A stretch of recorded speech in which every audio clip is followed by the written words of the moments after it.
Welcome back to our channel World of Royals, where we Okay, so you already know the world can't stop talking about Meghan Markle and Prince Harry.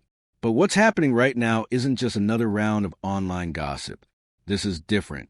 This is bigger. Because it looks like Meghan may have just crossed a line she can't uncross. And the fallout from it could seriously damage the image she spent years carefully building. This time, the issue isn't the tabloids. It's not anonymous palace sources. It's not critics on social media. It's Gayle King. Yes, that Gayle King. Oprah's closest friend. A respected journalist. A woman with real credibility in mainstream media. Someone who, up until now, was widely seen as one of Meghan and Harry's safest allies. And according to multiple people close to the situation, that relationship is now over. The word coming out of Gayle King's circle is blunt and unmistakable. She's done interviewing Meghan Markle. Completely done. No future sit-downs. No second chances. And the reason behind it is far more damaging than people realize. Behind the scenes, Gayle reportedly believes Meghan is controlling to an extreme degree, deeply unreasonable and, most alarming of all, not honest. Those aren't the kind of accusations you can brush off as media bias, especially when they're coming from someone like Gayle King. When a journalist with her reputation reaches that conclusion, it lands like a hammer. And this all traces back to one specific interview. The one that was supposed to be soft, warm, and carefully polished. The interview meant to promote Meghan's latest business venture and reinforce her image as thoughtful, authentic, and misunderstood. But according to sources familiar with what really happened, that interview was anything but authentic. What viewers saw on screen was calm and controlled. What happened behind the scenes was chaos. Gayle's team reportedly walked into a situation that barely resembled an interview at all. Instead, it felt like a tightly choreographed performance. Questions weren't just suggested. They were pre-approved, rewritten, and revised multiple times. Entire topics were declared completely off-limits. Any mention of Meghan's father? Banned. The royal family? Untouchable. Past controversies? Absolutely not. This wasn't about having a conversation. It was about delivering a very specific narrative, exactly the way Meghan's team wanted it told. One source described the process as a masterclass in control.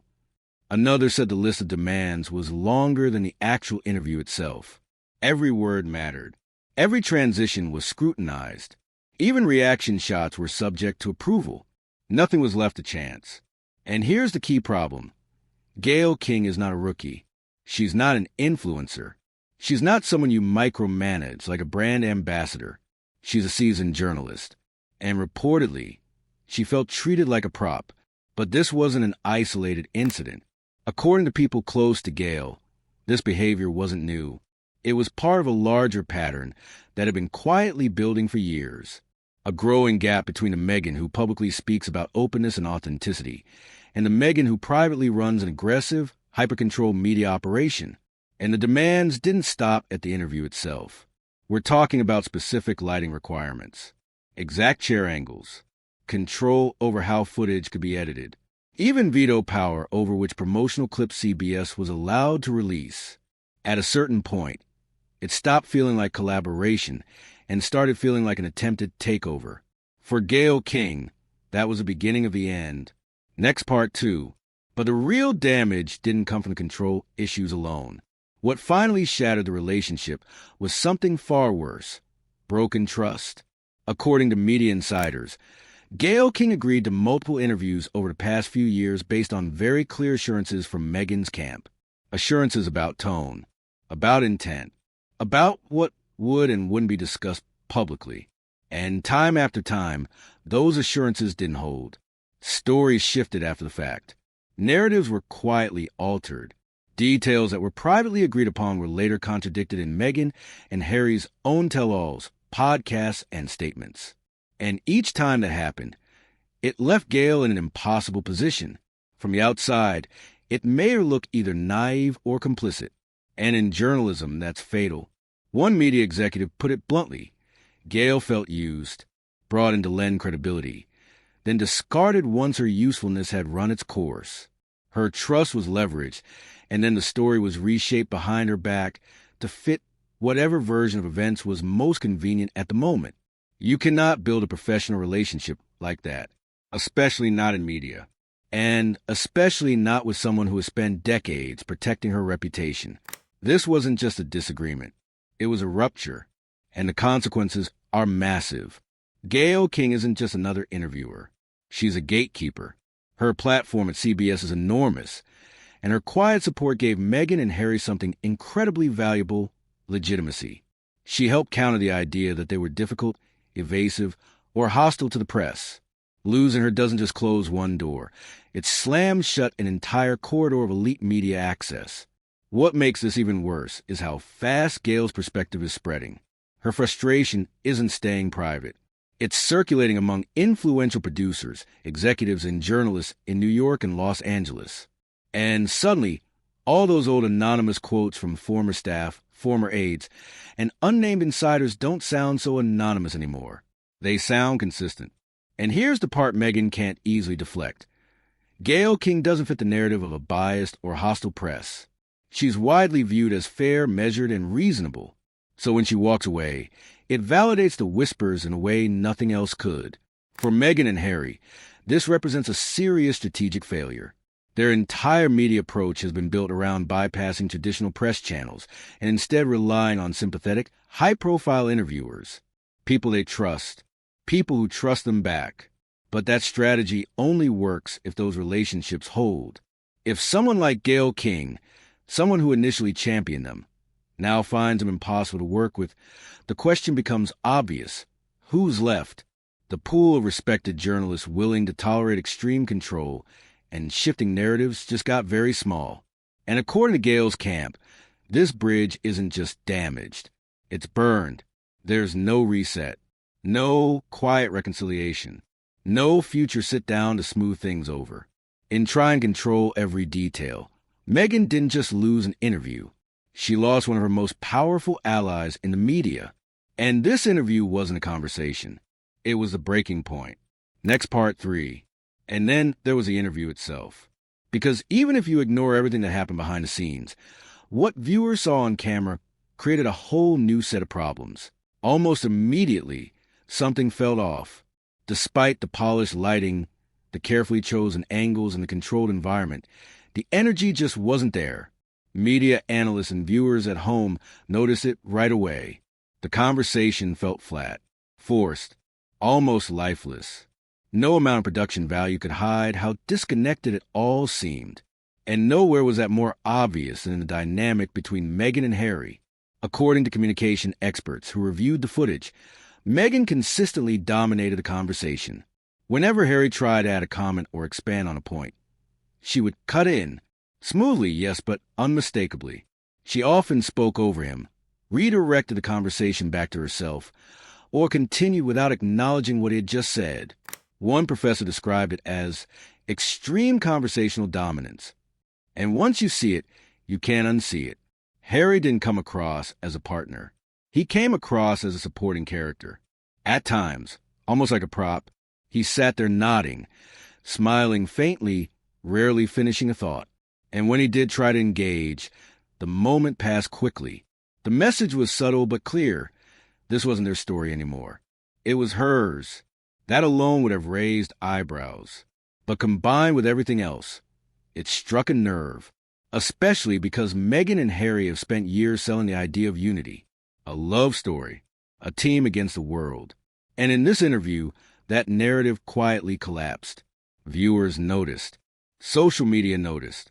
Clips of Meghan interrupting Harry spread rapidly online. Captions questioned whether she respected him, whether he still had a voice, whether the relationship people were watching matched the one they had been sold. Instead of sympathy, the dominant reaction was discomfort. And then there was Meghan herself. When it was her turn to speak uninterrupted, the interview didn't open up. It stalled. Critics and casual viewers alike said the same thing. It was boring, painfully boring. The talking points were familiar to the point of exhaustion.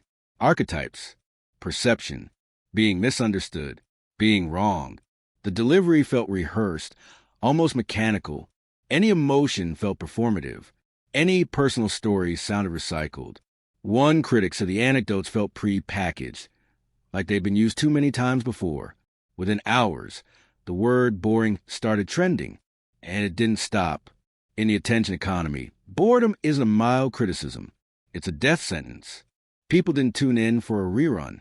They wanted something new, and what they got was the same script, delivered with less energy and more control.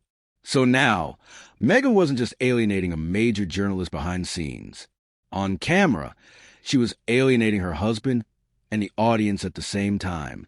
It was a perfect storm, and it was impossible to ignore.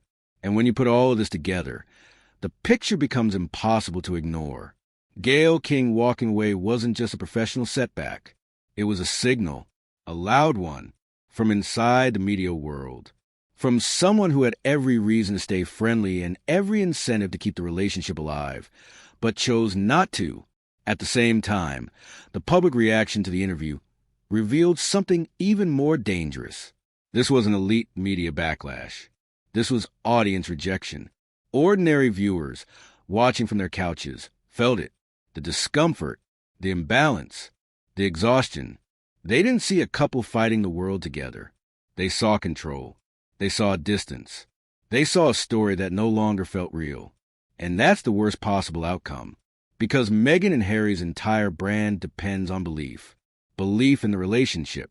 Belief in the narrative. Belief that they are telling the truth as they see it. Once that belief starts to crack, everything built on top of it becomes unstable. The same controlling instincts that reportedly pushed Gayle King away are the same instincts that flattened the interview. They turned Harry into a background figure. They drained the life out of the conversation. And they left viewers feeling like they were being managed instead of engaged. Trying to control the narrative didn't protect the story. It exposed it.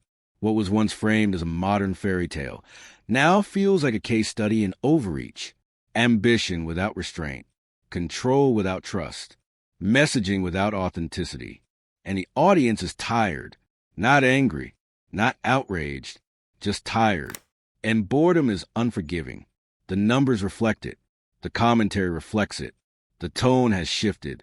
This isn't about sympathy anymore. It's about credibility. And credibility, once lost, is almost impossible to recover. So what does this mean going forward? It means the old strategy isn't working. Carefully curated interviews.